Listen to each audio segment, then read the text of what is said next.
Did you know that the first person to ever become a billionaire was John D. Rockefeller? Of course you did.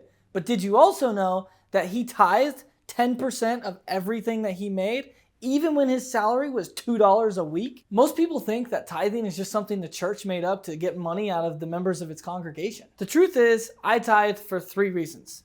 Number 1, I tithe because I believe in honoring God and I believe it's something He commands us to do.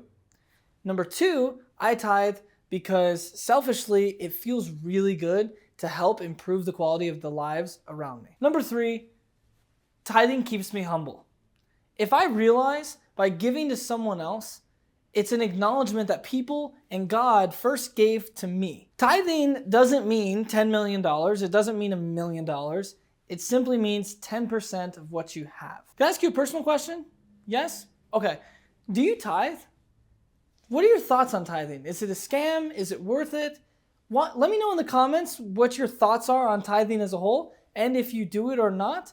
But pay attention to this next couple points because I think they might help change your perspective. Everyone knows the secret to life is giving.